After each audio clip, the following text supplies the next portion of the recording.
And torture continues. So now we'd like to open it up. How much time do we have? Quarter to nine. 10 minutes. All right. So why don't we do a stack? Come on up and line up if you want to say something. Don't be shy. Don't be shy. Go, man, go.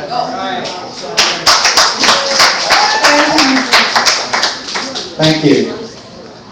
Thank you. I'm so moved to stand up and to applaud what you all are doing. Andre, Cyan, Tarek, and others who have been hunger striking in solidarity with the detainees.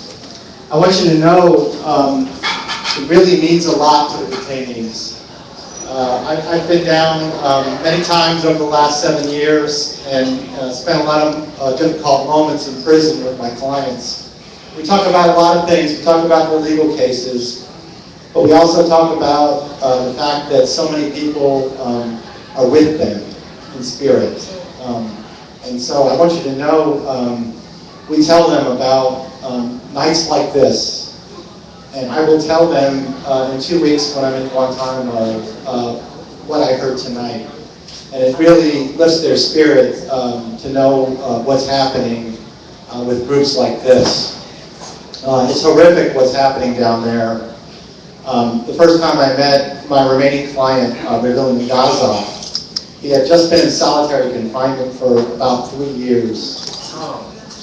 Which is a horrible thing. This is a man who, to this day, 12 years later, has never been charged with a crime. The government has never come forward and proven anything about what they think he's done wrong.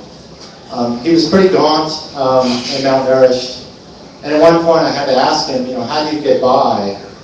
And he had developed and has developed a profound sense of spirituality. And he said something to me that I'll never forget.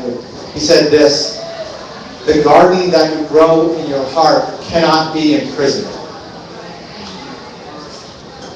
So we've spoken to his mother and his son over the years, and we're doing everything we can to get him released, like other men have been released. We had a habeas corpus trial here in Washington, and we won. The judge ordered him to be released. But in the upside-down world of Guantanamo, when the government appeals, you still have to stay in prison. So how do you explain to a man who's been in prison for 12 years, you won, but you're not getting out anytime soon? It's a difficult ordeal for all of them. There's a lot of lawyers like me who have volunteered themselves over the years. But so many of you that are helping out in this cause, it means so much to them. So the main thing I wanted to say is thank you for everything you're doing. And I look forward to speaking with Ravil soon and talking about this evening. I do. So, well, just basically, when you say there's been no charges, right? So when you go down there and do you say to them, do they say to you it's only secret charges, or there's some spooky charges that are hidden away that you don't know about, or what's the story? Or why aren't there thousands of lawyers complaining about this? Right. It's been Kafka-esque. If you've ever read the trial, I mean, it's just, you could never make sense of it. For years, the government would not even reveal the identities of the detainees. And when they were finally leaked and habeas counsel was appointed, we began to ask these questions. What do you think that my client did wrong?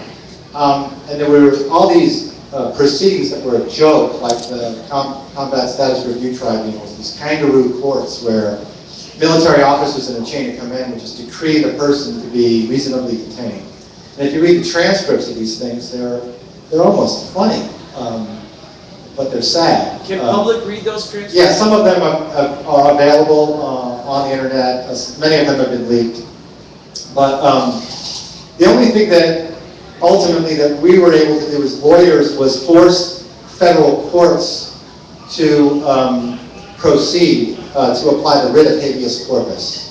This is the most important part of our Constitution. It was established in 1215 at Runnymede, when King John conceded that an independent federal court would have the ability to order somebody free and call the king to justify the detention. And so that took 6 years for our country to reinforce until 2006 in the Boumediene decision.